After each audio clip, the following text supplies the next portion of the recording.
Buenas tardes a todos los amigos del canal. Hemos visto las semanas anteriores el tema de flexión compuesta, sobre todo el concepto aplicado naturalmente a columnas. Ahora vamos a ver como tema complementario de ese el diseño de tabiques de hormigón armado. Una forma eficiente de darle una rigidez adecuada al edificio que estamos diseñando frente a la acción de fuerzas horizontales, por ejemplo las acciones de viento, es mediante la construcción de muros estructurales o tabiques que como mínimo están ubicados en la zona de escaleras y ascensores y eventualmente, según las necesidades, pueden ser ubicados en otras posiciones. Ya veremos sobre qué criterios para que funcionen mejor. Acá tenemos una vista de un edificio con pórticos y donde los tabiques forman parte justamente de ese núcleo a la derecha de escaleras y ascensores.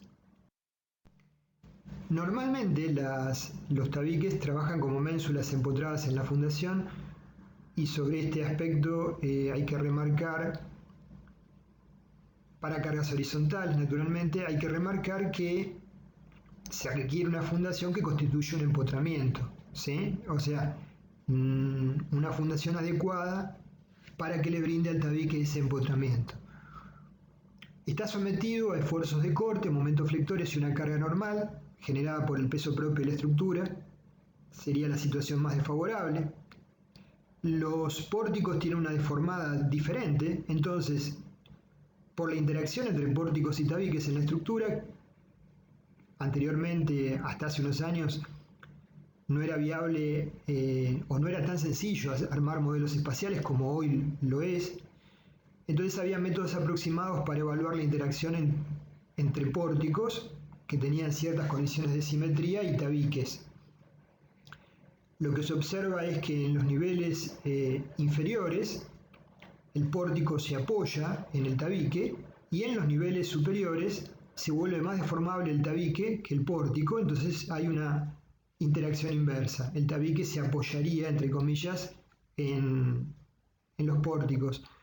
Por lo tanto, es una configuración estructural que tiene evidentemente un límite de altura aconsejable para ser utilizada como tipología base.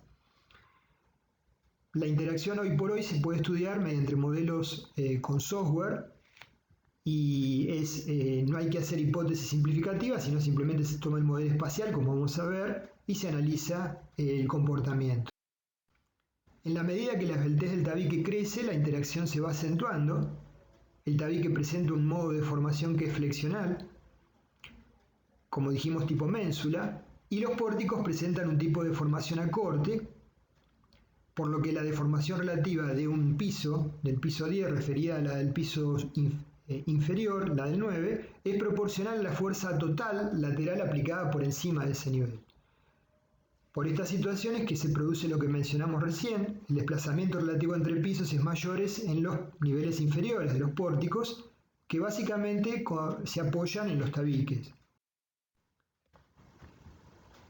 Entonces tenemos deformación en los pórticos por cortante, deformación por flexión en los tabiques y la interacción entre ambos sistemas.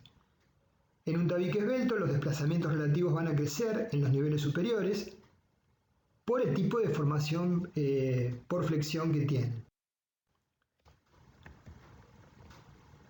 Entonces tenemos que en los niveles inferiores la rigidez relativa del tabique es muy importante y limita la deformación de los pórticos, y en los niveles superiores, ya mencionamos, ocurre lo inverso.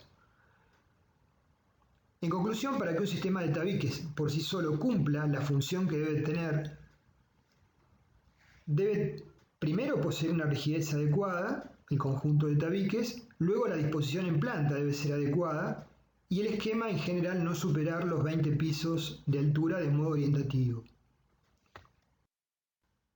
Acá observamos, por ejemplo, un modelo espacial de pórticos y tabiques donde el tabique está modelado en rojo con un software que adrede se ha ubicado el tabique en forma asimétrica para que cuando colocamos el sistema de cargas horizontales observemos que toda la estructura presenta un desplazamiento y a su vez un giro. Es lo que se ve acá, colocado un sistema de cargas iguales en cada nudo. La estructura no sufre solo un desplazamiento, sino un desplazamiento y una rotación.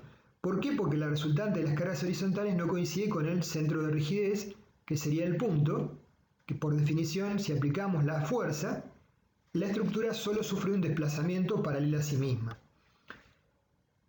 Esta asimetría entre las cargas y el centro de rigidez genera un momento en la planta, un momento torsor, que solicita más severamente a los pórticos y columnas más alejadas, o sea, a las columnas que pertenecen y vigas a los pórticos más alejados del centro de rigidez. El centro de rigidez está más cercano naturalmente a el núcleo de los tabiques. En los tabiques esbeltos se tiende a concentrar la armadura próxima a ambos bordes, de modo de generar un par interno que puede equilibrar los importantes momentos actuantes derivados de las cargas horizontales. Lo fundamental van a ser las cargas horizontales que actúan sobre los mismos y los momentos que éstas generan. En general, debido a la importante sección transversal, la carga axial última de compresión es bastante menor que la que provocaría la falla balanceada. O sea que son casos, cuando analizamos su comportamiento frente a cargas horizontales, de flexión compuesta con gran excentricidad en general. Por supuesto, si analizamos la condición de 1,20 D más 1,60 DL, tendremos cargas axiales dominantes, pero no son en general condicionantes para el diseño. Se suelen ensanchar los extremos del tabique con un espesor algo mayor, tal que permita colocar la armadura de flexión con un brazo de palanca más importante. Observamos una foto con la disposición en la zona de caja de escaleras y sensores. Donde se ve concentración de armaduras es en la zona donde se ensanchan los tabiques en correspondencia con los bordes. Acá vemos el refuerzo en la zona de las esquinas cuando el tabique no tiene ese engrosamiento, con estribos cerrados para confinar mejor las armaduras. En el reglamento especifican como nomenclatura la longitud del largo del tabique como LW, el espesor del tabique como H, la armadura vertical que toma la flexión AS, y después tendremos armadura horizontal, naturalmente, una malla de armadura vertical y horizontal, pero armadura horizontal también. Las componentes, tanto de armadura vertical como horizontal, están en cuanto a sus cuantías mínimas, están establecidas en el reglamento, con separaciones, la vertical S1 máximas y S2 la horizontal. Y eventualmente, si la incidencia del corte es importante, requieren del cálculo correspondiente para definirlas en función del esfuerzo de corte actuante. Para el diseño de flexión compuesta valen las consideraciones que vimos en columnas. Hay en algunas bibliografías de países vecinos diagramas de interacción para tabiques, con armadura, tabiques rectangulares, con armadura colocada en forma uniforme a lo largo de las caras o concentrada.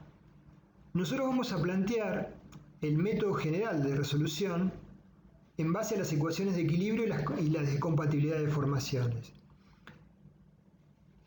Que sería el método, se puede emplear en forma computacional, planteando las ecuaciones de equilibrio para que se vaya iterando hasta lograr la solución del problema, sobre la base de que no tenemos un diagrama de interacción para tabiques.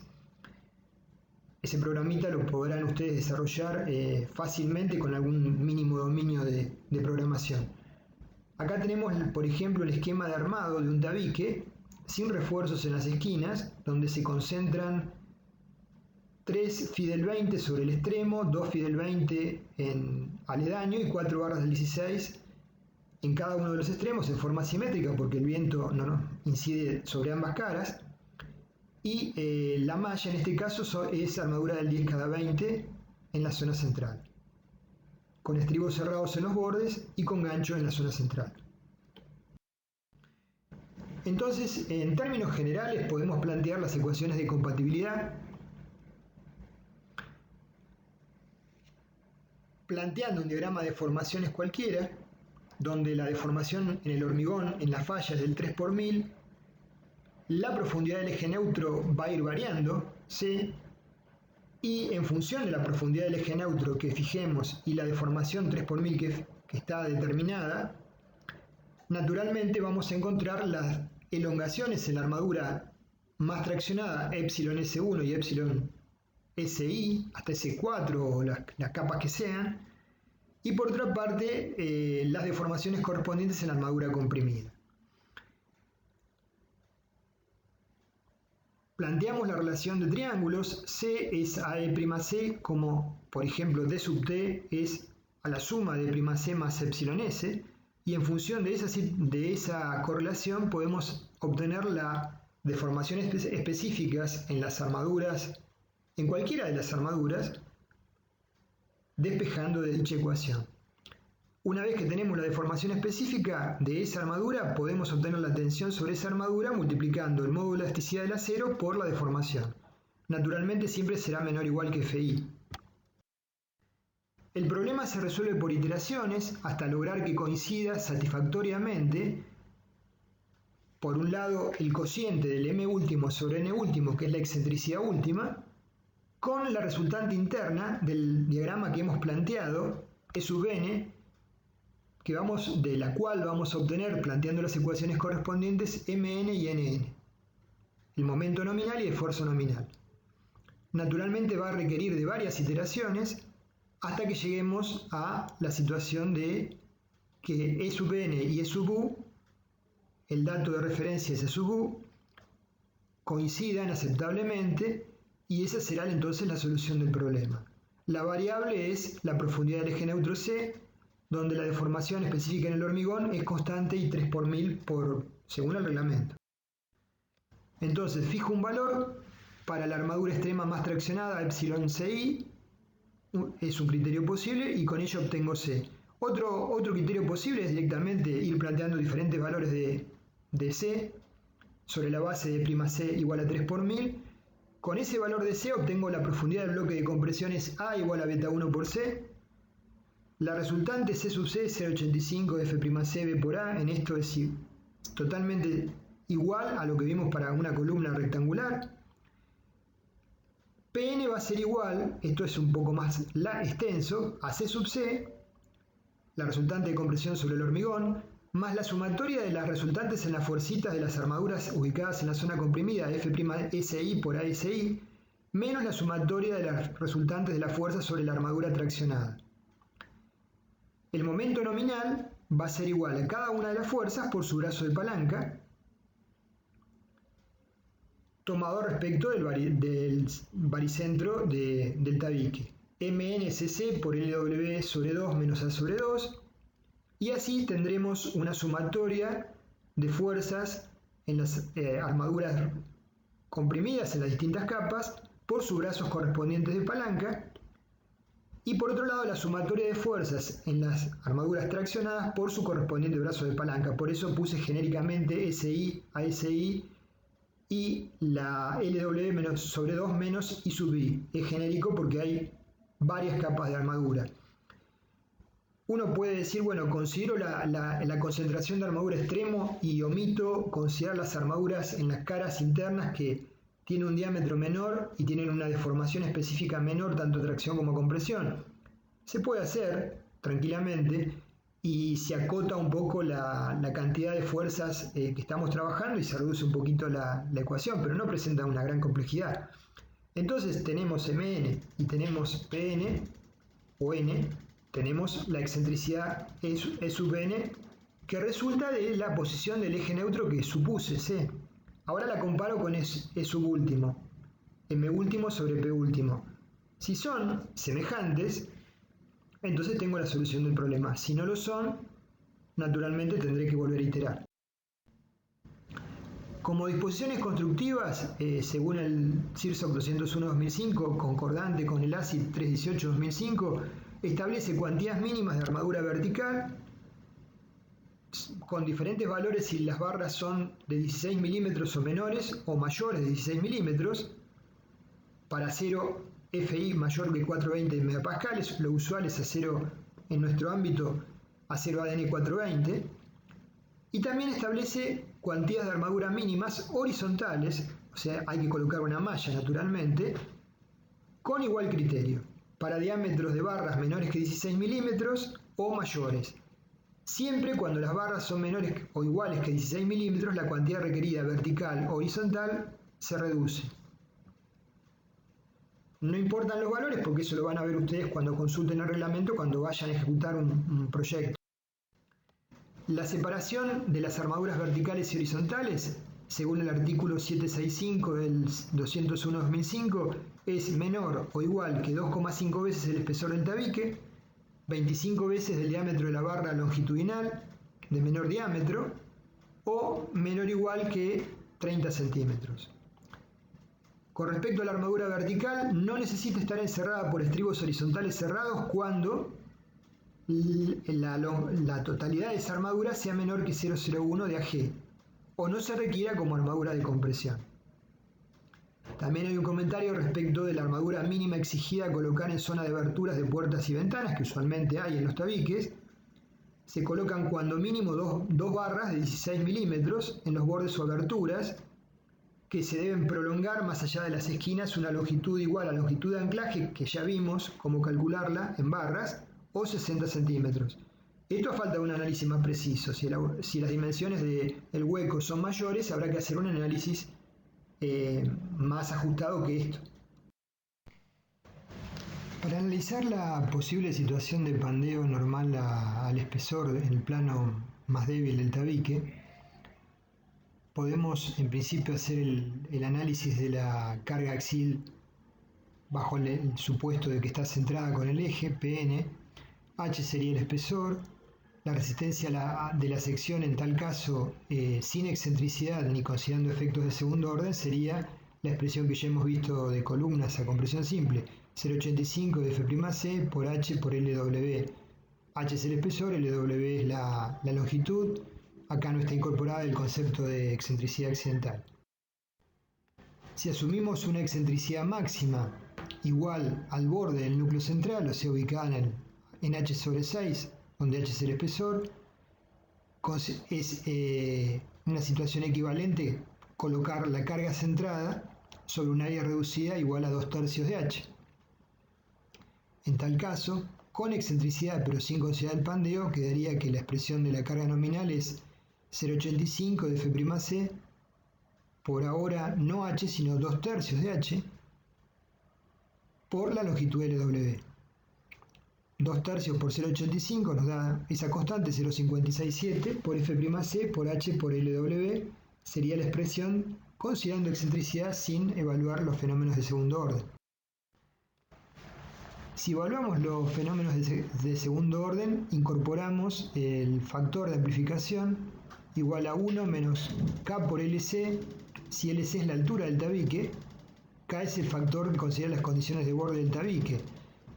Articulado es 1, empotrado libre vale 2, empotrado 0,5, etc. Son las condiciones que ustedes vieron en las estabilidades para considerar la situación equivalente de pandeo de Euler.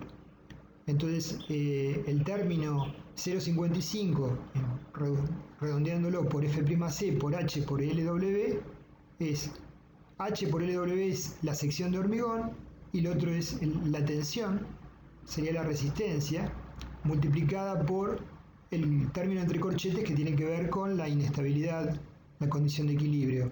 1 menos K por LC sobre 32H al cuadrado. Considerando, como vemos en el dibujo, las dimensiones LC la altura del tabique, LW la longitud y H el espesor. Estamos analizando el pandeo normal al plano menor, en la dirección de H. Entonces, desde el punto de vista reglamentario, la expresión que se plantea surge de esta deducción. La carga nominal por el factor de reducción 0,65 es igual a 0,55, redondeo de la expresión anterior, por el factor de reducción por F'C por AG, por el término entre corchetes 1 menos K por LC sobre 32 por H cuadrado.